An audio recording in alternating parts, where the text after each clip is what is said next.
hadirin yang berbahagia, kembali lagi di acara Talk Show Suara Pancasila 2021.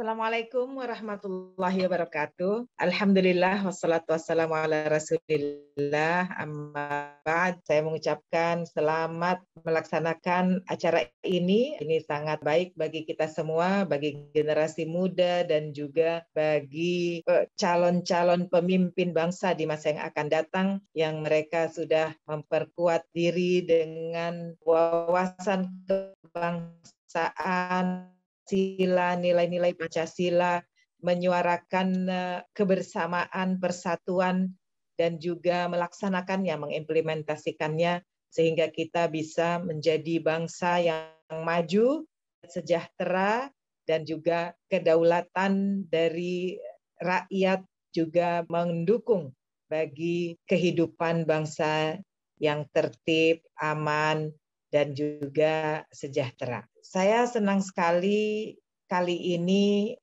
ada negarawan Mas AHY karena sudah masuk di partai politik, dan kalau Mas AHY ingat, saya dan Mas pernah jadi sama-sama mengajar di Universitas Pertahanan.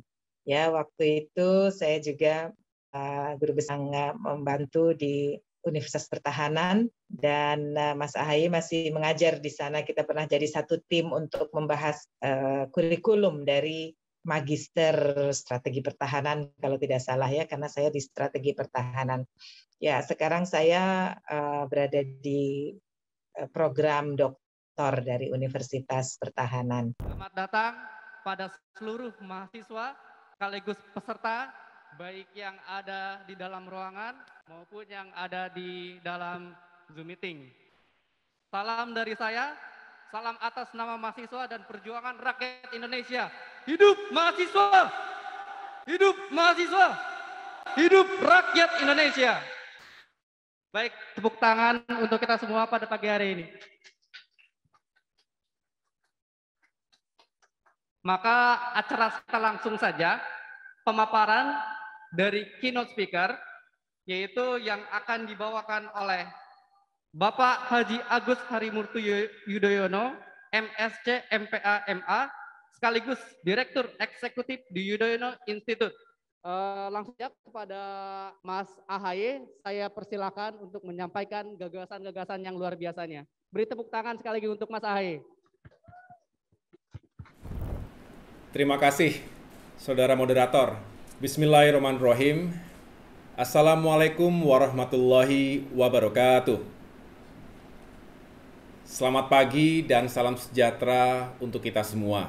Yang saya hormati dan muliakan, Rektor Universitas Islam Negeri Syarif Hidayatullah, Profesor Dr. Hajah Amani Lubis, yang tadi sudah menyapa kita semua.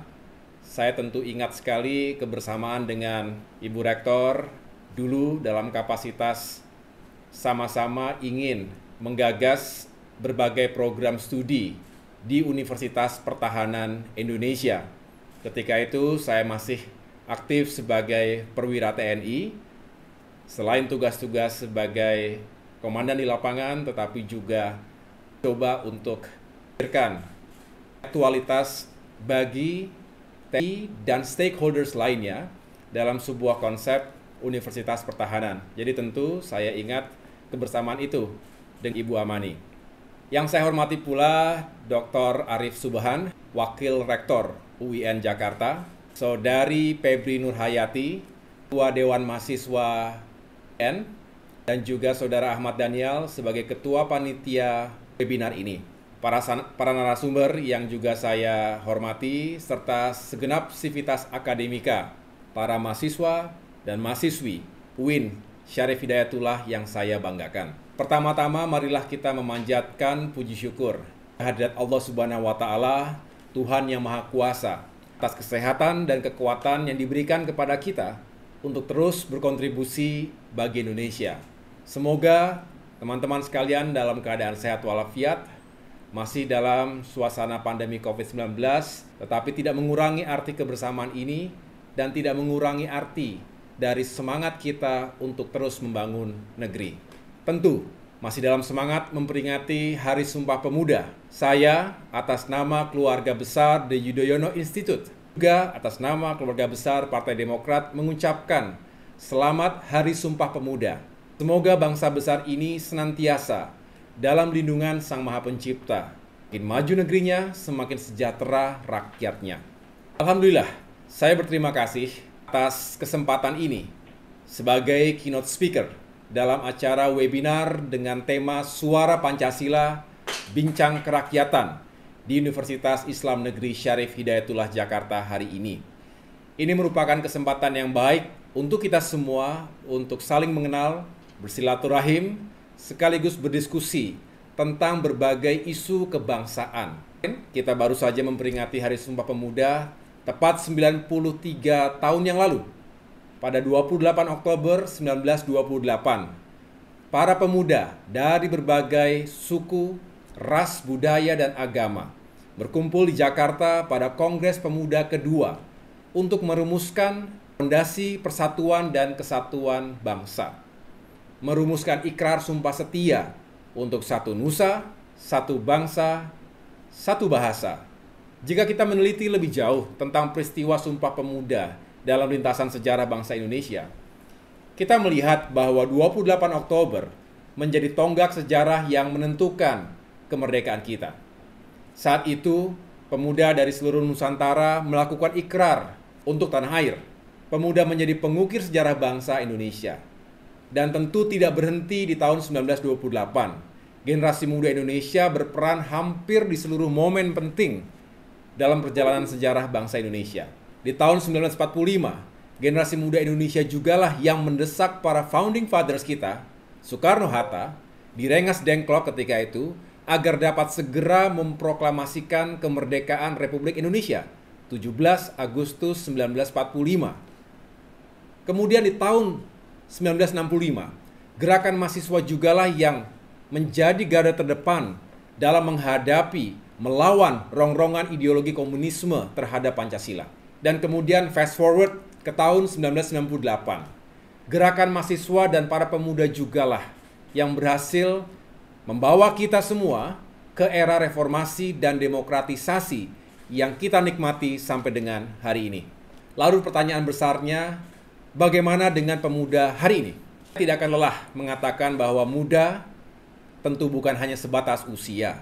Muda setidaknya bisa kita definisikan dalam 3 hal. Pertama, muda adalah kekuatan. Kekuatan dalam pemikiran dan juga tindakan untuk bisa mengubah segala tantangan menjadi peluang. Yang kedua, muda juga adalah keberanian. Keberanian untuk keluar dari zona nyaman. Keberanian untuk mendobrak status quo.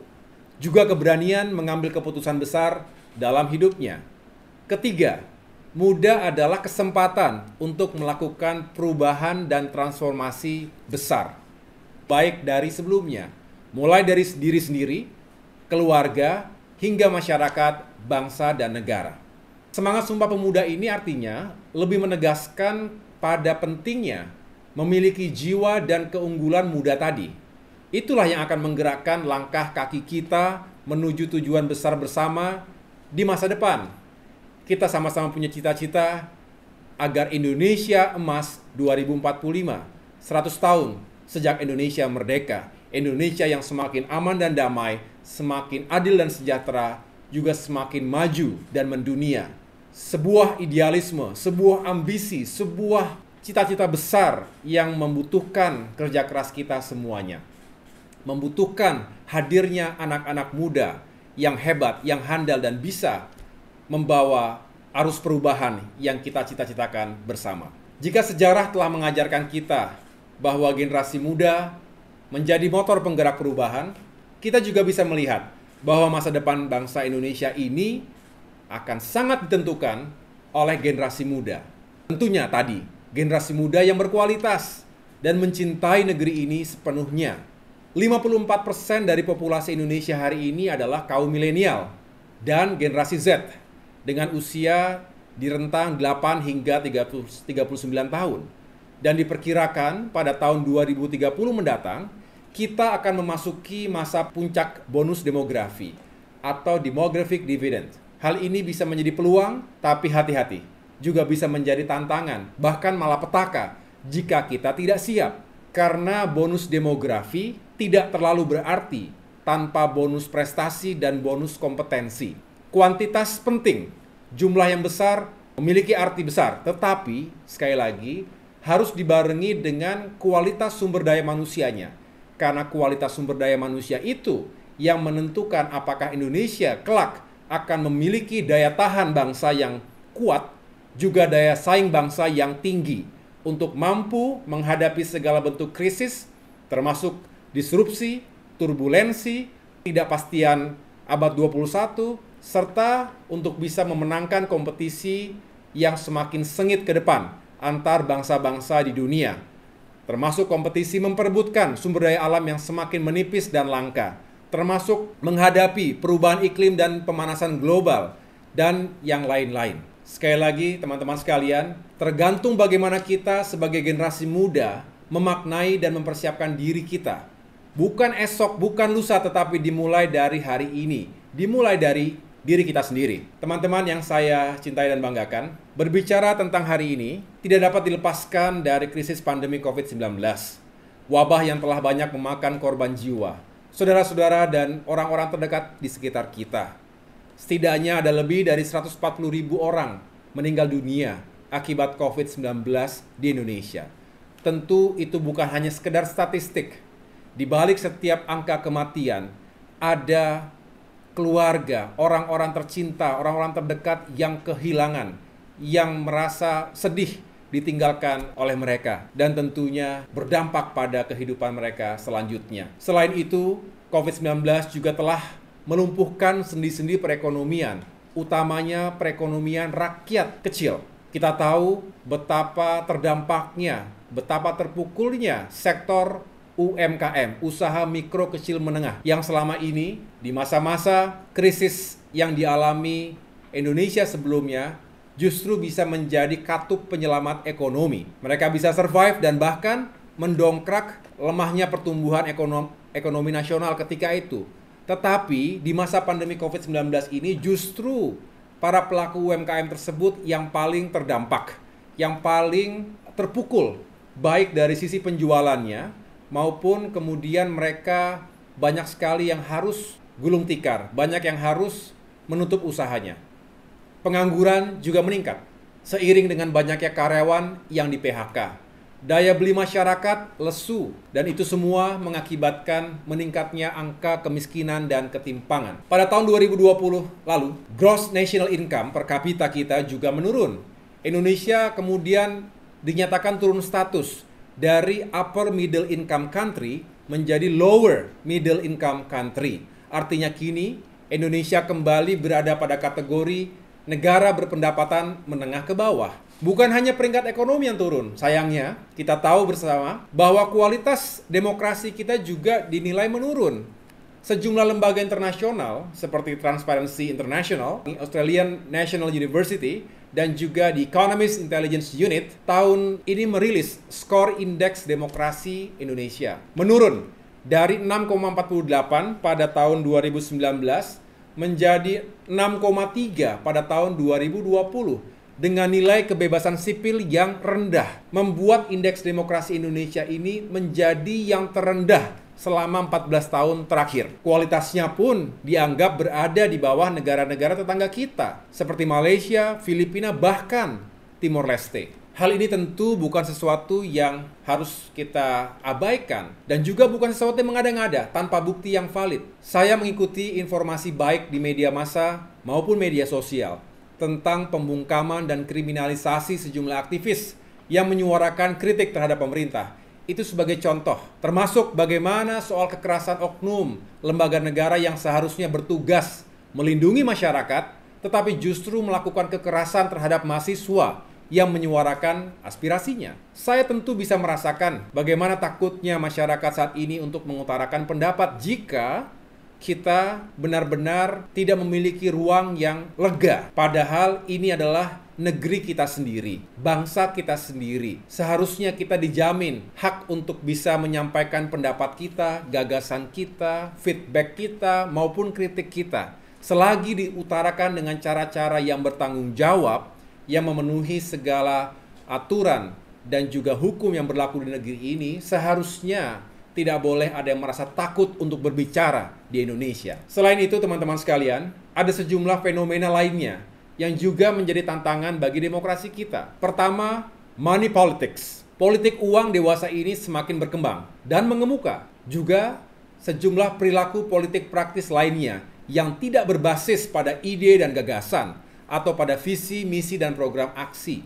Demokrasi yang seharusnya memberikan ruang luas bagi kita untuk memilih figur-figur terbaik sebagai pemimpin eksekutif maupun sebagai wakil-wakil rakyat di jajaran legislatif, pada kenyataannya semakin disesaki oleh pragmatisme dan transaksionalisme. Demi kemenangan elektoral, politik uang menjadi jalan pintas.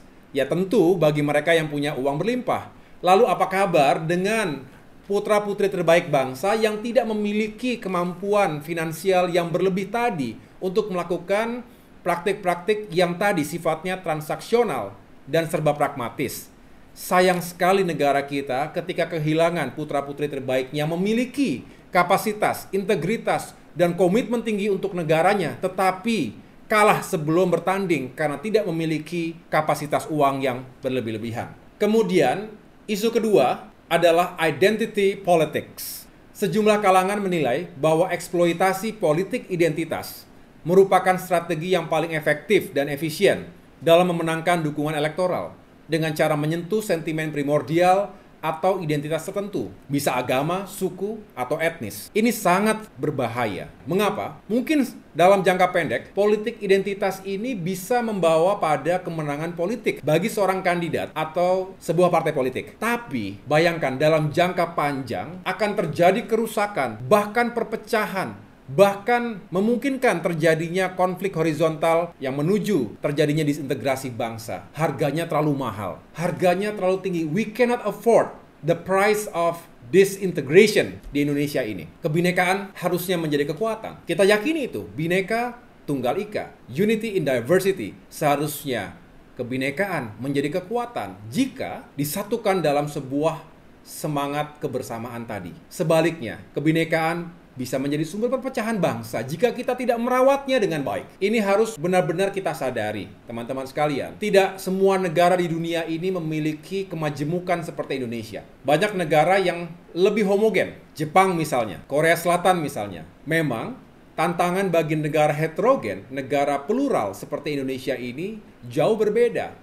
Apalagi secara geografis, kita ditakdirkan untuk menjadi negara kepulauan terbesar di dunia. Dari itu semua, ada sekat-sekat psikologis, ada sekat-sekat fisik yang memang kita hadapi. Baik itu sebagai tantangan, maupun juga menjadi sesuatu yang perlu kita sikapi bersama. Nah, jangan sampai kemudian dari kerentanan natural tadi diperkeruh dengan praktik-praktik yang semakin memecah belah di antara kita semua, termasuk melalui politik identitas. Kemudian isu ketiga, yaitu post-truth politics. Politik fitnah dan saling membunuh karakter memang bukan sesuatu yang baru. Tapi di era yang semakin digital ini, post-truth politics sangat mudah untuk diorkestrasi, dieksploitasi secara membabi buta. Alih-alih memberikan ruang bagi musyawarah yang konstruktif, komunikasi digital justru seringkali menjebak para pemilih ke dalam narasi populer dengan masalah dan diskusi yang kurang substantif. Hoax, black campaign, hate speech, fake news, dan berbagai format disinformasi lainnya seolah menjadi norma baru dalam kehidupan demokrasi kita. Bahkan kini ada profesi buzzer yang memang pekerjaannya adalah untuk memproduksi, mereproduksi, dan menyebarkan fitnah, juga kebohongan, termasuk menghabisi karakter seseorang atau suatu kelompok yang dianggap berbeda sikap dan pandangannya. Teman-teman mahasiswa-mahasiswi sekalian yang saya banggakan, melihat tantangan demokrasi yang kita hadapi saat ini, marilah kita kembali pada semangat falsafah Pancasila. Jika saya boleh sedikit bercerita, selama beberapa tahun terakhir ini, saya banyak menghabiskan waktu untuk bertemu dengan para tokoh dan senior untuk meminta nasihat dan wejangan bagi saya dan kita semua dalam menjalani kehidupan bermasyarakat, berbangsa, dan bernegara. Dari ulama-ulama di Aceh hingga uskup agung di Kupang.